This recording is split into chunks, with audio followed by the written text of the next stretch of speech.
प्यारे बच्चों, आज हम कहानी सुनेंगे मुल्ला जी के कारनामे। आपने मुल्ला नसरुद्दीन का तो नाम सुना होगा। ये शख्स तुर्की का एक मसखरा था। जिस तरह हमारे यहाँ मुल्ला दो प्याज़ा और शेख चिल्ली के लतीफ़े मशहूर हैं, इसी तरह तुर्की में मुल्ला नसरुद्दीन के लतीफ़े बड़े मज़े ले लेकर बयान किए जाते हैं।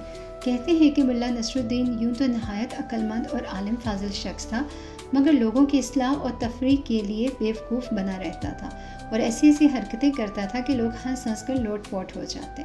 मुल्ला नसरुद्दीन के पड़ोस में एक मालदार यहूदी रहता था जो इतना कंजूस था कि कभी किसी गरीब और मुहताज को एक पैसा ना देता था। मुल्ला ने कई मरतबा इसे समझाया कि खुदा ने तुम्हें दौलत अता की है, इसे गरीब और मुफलिस लोगों पर खर्च किया करो, लेकिन इसे मुल्ला की कोई नसीहत ना सुनी। आखिरकार मुल्ला नसरुद्दीन ने इसे सज़ा देने के लिए एक तरकीब सोची। एक रोज़ सुबह सवेरे नमाज़ पढ़कर ज़ोर ज़ोर से दुआ मांगने लगा, या अल्लाह, अगर तू मुझे 1000 अशरफियों की थैली भेज दे तो मैं इसे मोहताजों पर सर्फ कर दूँगा, लेकिन अगर इसमें एक अशरफी भी कम हुई तो मैं हरगिज़ कबूल ना करूँगा।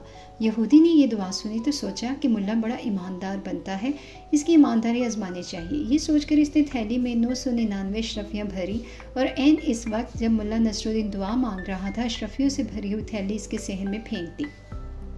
मुल्ला नसरुद्दीन ने लपक कर थैली उठा ली और इसमें अशरफियाँ निकाल निकाल कर गिनने लगा। कुल 999 अशरफियाँ थी। मुल्ला ने खुदा का शुक्र अदा किया और कहने लगा, या अल्लाह, मैं तेरा शुक्र अदा करता हूँ कि तूने मेरी दुआ कबूल फरमा ली। एक अशरफी कम है तो कोई बात नहीं, ये अशरफी फिर कभी दे देना। यहूदी ने जब मुल्ला नसरुद्दीन की ये अल्फाज सुने तो सख्त परेशान हुआ और दिल में कहने लगा, ये मुल्ला तो बहुत ही चालाक है, इसने धोखे से मेरी अशरफियाँ हथिया ली हैं। वो भागा भागा मुल्ला के पास आया और कहने लगा, तुम बहुत बेईमान शख्स हो, लाओ मेरी अशरफियाँ वापस करो। तुमने कहा था कि अगर 1000 से एक अशरफी भी कम हुई तो तुम वापस कर दोगे, लेकिन अब तो तुम 999 अशरफियाँ कबूल करने पर तैयार हो गए हो। मुल्ला नसरुद्दीन गुस्से से कहने लगा, तुम कौन होते हो मुझसे अशरफियाँ मांगने वाले? ये तो मेरे खुदा ने मुझे भेजी है, जाओ जाओ अपना काम करो। यहूदी सीधा काजी की अदालत में गया और मुल्ला के खिलाफ मुकदमा दायर कर दिया। काजी साहब ने यहूदी को हुक्म दिया कि मुल्ला नसरुद्दीन को बुला लाओ, हम अभी फैसला किए देते हैं। यहूदी ने मुल्ला नसरुद्दीन के पास आकर कहा, चलो तुम्हें काजी साहब बुलाते हैं। मुल्ला ने जवाब दिया, तुम देख रहे हो कि मेरा लिबास फटा पुराना है, मैं इस शर्त पर जाने के लिए तैयार हूँ कि अगर तुम मुझे अच्छे अच्छे कपड़े ला कर दो। यहूदी ने यह शर्त भी मंजूर कर ली और साफ़ सुथरे कपड़े लाकर मुल्ला को दे दिए। मुल्ला नसरुद्दीन ये बेशकीमत लिबास पहन चुका तो कहने लगा, मियाँ यहूदी, क्या इतना कीमती लिबास पहनकर पैदल ही काजी की अदालत में जाऊँ? लोग देखेंगे तो दिल ही दिल में क्या कहेंगे। जाओ अपना घोड़ा ले आओ, इस पर सवार होकर जाऊँगा। मरता क्या ना करता, यहूदी ने अपना घोड़ा भी मुल्ला के हवाले कर दिया और मुल्ला साहब नहायत शान और शौकत से घोड़े पर सवार होकर काजी की अदालत में पहुँचे। मुकदमा पेश हुआ। काजी साहब ने दोनों को गौर से सुना। मुल्ला नसरुद्दीन का कीमती लिबास और सवारी का घोड़ा भी उन्होंने देखा और यहूदी का लिबास भी, और ये भी महसूस किया कि वो पैदल आया है। यहूदी ने जब सारा किस्सा सुनाया तो काजी साहब ने मुल्ला नसरुद्दीन से पूछा, मुल्ला साहब, तुम इसके इल्ज़ाम में क्या जवाब देते हो?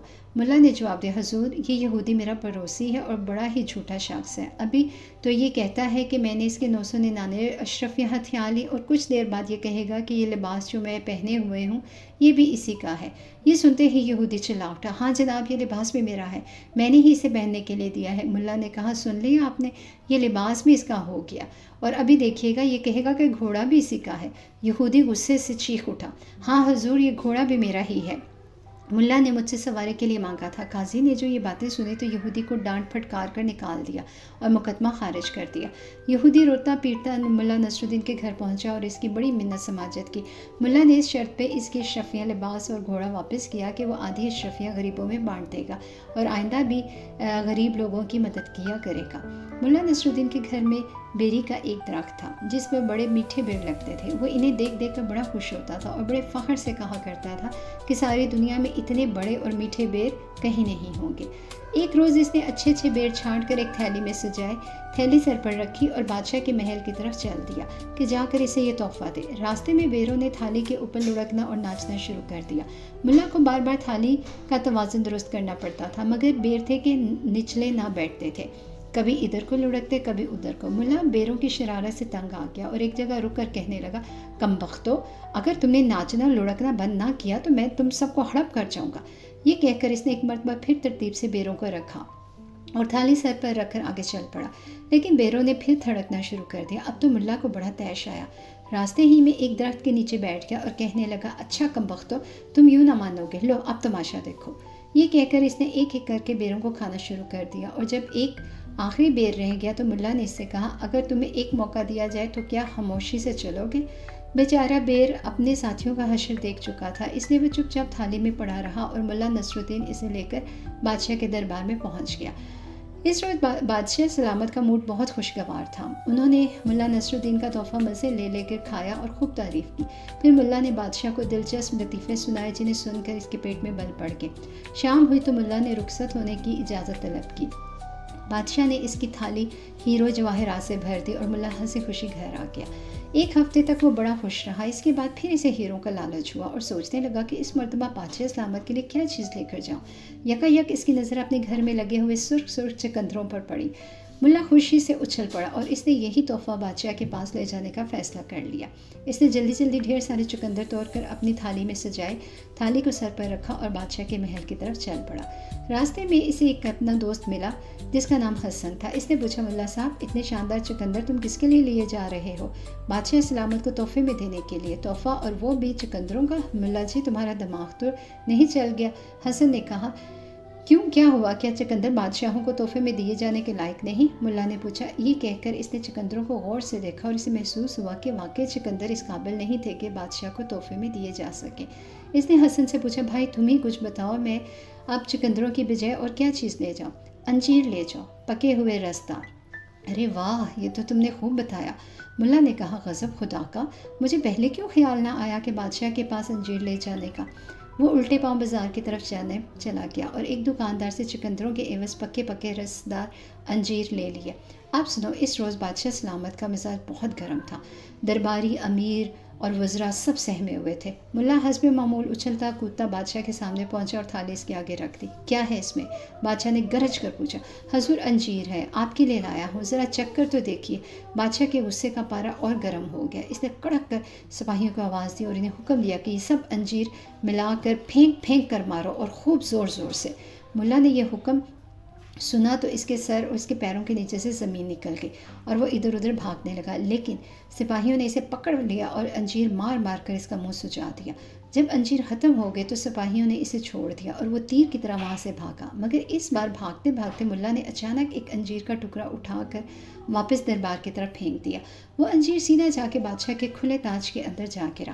تاج کے اندر گرا اور بادشاہ یہ چونک کر حیران ہو گیا کہ جیسے ہی اس نے تاج اپنے سر سے ہٹایا، اس کے اندر ایک زہریلا بچھو نکلا اور جو کہ زمین پر گر پڑا۔ دروازے پہ کھڑے سپاہیوں نے فوراً اسے مار دیا۔ سب کی آنکھیں حیرت سے کھلی کی کھلی رہ گئی۔ بادشاہ نے گھبرا کر کہا، یہ تمہیں کیسے پتہ چلا کہ میرے تاج میں خطرہ ہے؟ ملا نے جلدی سے اللہ کے حضور سجدہ کرتے ہوئے کہا، بادشاہ سلامت، میں انجیر کھا رہا تھا اور دعا مانگ رہا تھا کہ اللہ مجھے اس ذلت سے عزت میں بدل دے۔ اچانک ایک انجیر میں کچھ ہلچل سی محسوس ہوئی، جیسے کوئی اشارہ ملا ہو۔ میں نے انجیر پھینکا اور اللہ نے مجھے سرخرو کر دیا۔ بادشاہ حیرت میں ڈوب گیا اور پھر کہکا لگاتے ہوئے بولا، ملا، تم واقعی حاضر دماغ بھی ہو اور خوش قسمت بھی۔ آج تم نے ہماری جان بچائی۔ ہم تمہیں انعام میں سونے کی تھالی اور بہت سا تحفہ دیتے ہیں اور ساتھ ہی مشیر بھی بناتے ہیں اپنے محل کا۔ ملا نے دل میں کہا، بس انجیر سہے اور زندگی بدل گئی۔ تو پیارے بچوں، اس کہانی سے ہم نے کیا سیکھا کہ مشکل وقت میں بھی حاضر دماغی اور یقین انسان کو سرخرو کر سکتا ہے۔ پیارے بچوں، آپ کو کہانی پسند آئی ہو تو اسے لائک کر دیں، چینل سبسکرائب کر دیں۔ خیر سے سوئیں، خیر سے اٹھیں، اپنا خیال رکھیں، میٹھے سپنے دیکھیں۔ شب بخیر۔